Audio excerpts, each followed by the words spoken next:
ازيكم يا جماعة، عاملين ايه؟ بصراحة كده في سؤال محيرني من زمان، هو الكافيين عدو ولا حبيب؟ يعني فنجان القهوة اللي بنشربه الصبح كل يوم هل فعلا بيساعدنا نصحصح ونركز ولا ده ادمان ومش واخدين بالنا؟ مش هطول عليكم.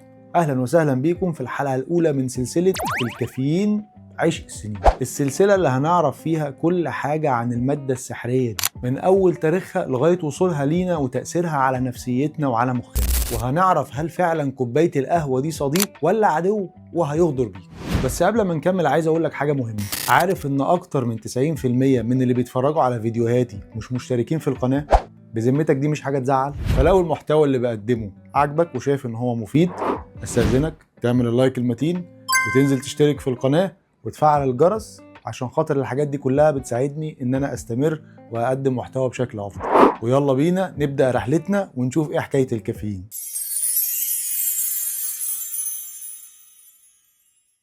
كتير مننا علاقته بالكافيين وخصوصا القهوة مش مجرد مشروب بنشربه، دي بقت طقس يومي، روتين مقدس، حالة نفسية بنستناها كل يوم. يعني لو صحيت الصبح وما شربتش فنجان القهوة اللي انت متعود تشربه كل يوم بتحس ان في حاجة ناقصاك. الكافيين مش مادة عادية، الكافيين مادة بنعتمد عليها في كل حاجة تقريبا. عاوز تصحصح في الشغل؟ موجود. عاوز تركز في المذاكرة؟ موجود. طب عاوز تكمل سهرة طويلة؟ موجود. يعني معاك في كل المواقف والمفروض ان هو بيسندك. بس قبل ما نحكم عليه خلينا نسأل السؤال البديهي، هو الكافيين ده عبارة عن ايه بالظبط؟ يعني مين اللي اخترعه؟ في الحقيقة هو مركب كيميائي طبيعي، يعني البشر ما اخترعوهوش. وكمان عاوز اقول لك ان هو موجود من زمان قوي. البشر اكتشفوا الكافيين سنة 1819. شوف من قد ايه. طيب في حد هيقول لي انا ما بشربش قهوة، اذا انا الحمد لله بعيد عن موضوع الكافيين ده. اقول لك ابدا، ومين قال لك كده؟ الكافيين زي ما هو موجود في القهوة هتلاقيه موجود في الشاي، موجود في الشوكولاتة وخصوصا الغامقة منها، موجود بكميات كبيرة في مشروبات الطاقة، وهتلاقيه موجود حتى في بعض الأدوية اللي بناخدها للصداع والبرد. يعني من الآخر كده أكيد الكافيين عدى عليك في أي صورة من صوره طول حياتك. بس السؤال هنا، اشمعنى المادة دي تأثيرها قوي كده ومختلف عن بقية المواد اللي احنا ممكن نكون بنتعامل معاها بشكل يومي؟ ليه مجرد شفطة من الفنجان بتخلي الدنيا تتعدل والدماغ تظبط وكأنها سحر؟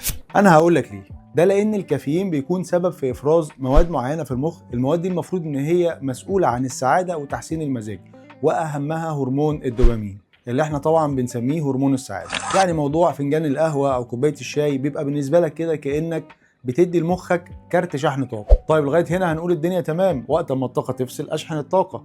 بس هنا هيكون في مشكله.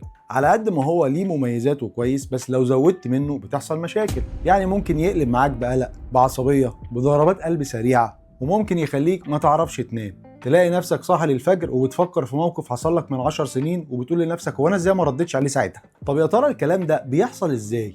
علميا الكافيين بيشتغل بشكل اساسي نتيجه لانه شبه ماده طبيعيه جسمنا بيفرزها اسمها الادينوسين. الماده دي المفروض ان هي مسؤوله عن احساسنا او شعورنا بالارهاق والتعب والنعاس. الماده دي المفروض ان هي ليها مستقبلات على قدها بالظبط. اول ما بتركب فيها الاشاره بتوصل للمخ ان احنا دلوقتي تعبانين او حاسين بالنعاس ولازم نريح شويه. الكافيين بقى بيستغل الشبه اللي ما بينه وما بين الادينوسين، وبيروح هو يقفل المستقبلات ديت علشان خاطر ما توصلش اشارات للمخ ان انت تعبان او عاوز تنام. كانه كده بالظبط بيعمل لها بلوك. فطبعا المخ الغلبان ما بتوصلوش اشاره ان انت دلوقتي في الوقت ده تعبان او محتاج انك تنام، فتلاقي نفسك مصحصح ومفنجل ونشاطك زايد شويه عن العادي. يعني صاحبنا الكافيين طلع ان اكل عيشه كله عباره عن انه شبه ماده اسمها الادينوسين، زي اشباه اللعيبه واشباه الممثلين وهكذا يعني. بس هو اعتمد على نفسه وقرر ان هو يعمل حاجه تانية زياده عن الموضوع ده.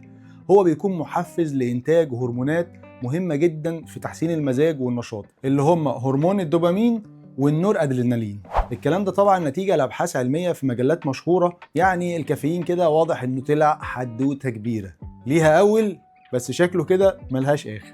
فيها الحلو اللي بنحبه وبينفعنا، وفيها برضه اللي لو زودنا عن الحد بيضرنا. يعني باختصار هو ولا حبيب ولا عدو، لكن انت تقدر بعقلك وبذكائك انك تخليه موظف عندك. طيب هل في جرعه سحريه ناخدها تقدر تدينا كل الفوائد ديت؟ هل في وقت معين لازم نشربه فيه؟ هل لو بطلته مثلا ممكن اتحول لزومبي؟ كل ده واكتر منه بكتير هنعرفه في الحلقات اللي جايه من سلسله الكافيين عشق السنين. ما حبيتش اطول عليكم النهارده، هيكون مدخل بسيط بس للفكره بتاعتنا.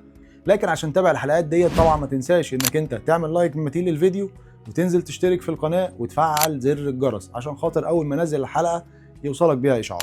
إن شاء الله مش هتأخر عليكم، استنوني في حلقة جديدة عن الكافيين في جانب تاني خالص غير اللي اتكلمنا فيه النهاردة، وهنعرف مع بعض زيتونة الزيتونة.